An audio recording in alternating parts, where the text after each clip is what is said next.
P T I سے مذاکرات میں اسٹیبلشمنٹ نہیں، عمران خان صاحب سے بڑی رکاوٹ ہے، آپ بھی یہی کہتے ہیں۔ آپ نے پچھلے دن یہ کہا تھا کہ مذاکرات ہوں گے، جی ہوں گے، ٹھیک ہے، اور مذاکرات یہ بھی آپ نے کہا تھا کہ ان لینتھ ہوں گے، ہاں ان لینتھ ہوں گے، ان لینتھ ہوں گے، سیریس ہوں گے۔ سیریس کا مطلب یہی ہے نا، میں سیریس سوال پورا میں کر لوں کہ منطقی انجام کی طرف جائے گا معاملہ؟ نہیں، اب نتیجہ برآمد کریں گے نہیں کریں گے، یہ تو دو فریقین جب بیٹھیں گے۔ سیریس پھر مذاکرات کیا ہوتے ہیں؟ سیریس مذاکرات ہے کہ حکومت سننے کے لیے بھی، بیٹھنے کے لیے بھی کچھ سپیس ان کو دینے کے لیے تیار ہے مینٹلی طور پر۔ اب کتنی سپیس وہ مانگتے ہیں اور کتنی سپیس وہ دیکھیں نا، اگر یہ اس طرح کہہ دیں سپوزٹلی آپ بات کریں کہ جی بنی گالہ شفٹ کریں عمران خان کو، تو پھر ہم جو ہے مذاکرات کریں گے، تو آپ کا کیا خیال ہے اس طرح مذاکرات ہوں گے؟ کوئی مذاکرات نہیں ہے، پھر اس طرح مذاکرات نہیں ہے۔ بتا اڈیالہ کے چانسلر ہیں، مطلب ممکن ہی نہیں ہے ان کو وہاں سے، وہ اچھا کیا تھا انہوں نے اس ٹائم جو ایجیٹیشن ہو رہی تھی، جو لاشوں وہ لینے آ رہے تھے، تو وہ حکومت اوائڈ کرنا چاہ رہی تھی۔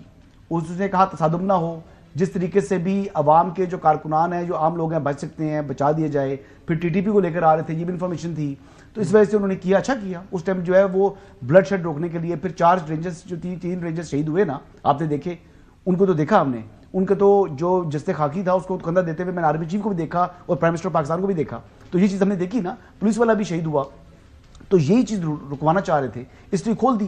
لیکن اب کیا عمران خان کو وہاں سے بنی گالہ شفٹ کریں گے؟ سوال ہی پیدا نہیں ہوتا۔ یہ اگر یہ بات سمجھ رہی ہیں کہ نیگوسیشنز ہو سکتی ہیں، اگر تحریک انصاف یہ سوچ رہی ہے، مجھے نہیں معلوم کیا ہے، اگر یہ سوچ رہی ہے تو پھر کوئی مذاکرات نہیں ہے۔ مذاکرات کے لیے، غیر مشروط مذاکرات کے لیے ان کو بیٹھنا ہوگا۔ حکومت کی جانب سے کمیٹی نوٹیفائی ہو جائے گی، جلد ہو جائے گی۔ ناظرین آپ نے دیکھ لیا، سن لیا، اب سوال یہاں پہ یہی خاور گھومن صاحب جی جی صاحب معاف کرنا، تو انہوں دی کمیٹی دا انہوں نے اچار پانے۔ اگر آپ ان کے ڈیمانڈ نہیں ماننا چاہتے تو بیٹھ جائیں، جو کر رہے ہیں کریں۔ آپ کا پچھلے 3-4 سال سے ایک ہی ایجنڈا رہا ہے نا، عمران خان اور پی ٹی آئی کو ختم کرنا، تو کر لیا آپ نے، ہو گئے ہیں ختم وہ۔ آپ تو کہتے ہیں 50 بندے نہیں آئیں گے، اور 18,000 پر ایف آئی آر کر دی ہے اسلام آباد میں، صرف 18,000 بندوں پر اسلام آباد میں اس وقت۔ اور ایک بڑی طاقت کو معاف کرنا، یاد رکھنا زندگی میں، سیاسی قوت کو آپ ختم نہیں کر سکتے، اس کو ختم کرتے کرتے آپ نے ملک کا بیڑا غرق کر دیا اور مزید کرنا چاہتے ہیں۔ کسی نے اس میں مذاکرات نہیں کرنے آپ سے۔ اب آپ کو جو باہر سے بھی میسیجز آ گئے ہیں نا، اب آپ کا چاہ پورا ہو گیا ہے۔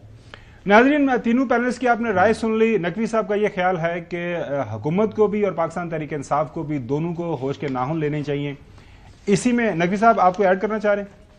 میں چھوٹی سی بات کی جاتی ہے کہ ملک کا بیڑا غرق کر دیا گیا ہے، تو نمبر چیک کر لیں آپ، 2022 کے آپ کے کیا نمبر تھے اور آج کے کیا نمبر ہیں، اس سے پتہ چل جائے گا ملک کا بیڑا غرق ہوا ہے، ملک بہتری کی طرف جا رہا ہے۔ جی چلے بہت دودھ شاید کی نہریں بہ رہی ہیں۔ سٹاک مارکیٹ جو ہے آج سکائی راکٹ ہائی جا رہی ہے، 1,09,000 کی جو ہے وہ 13,000 کو کراس کر چکی ہے۔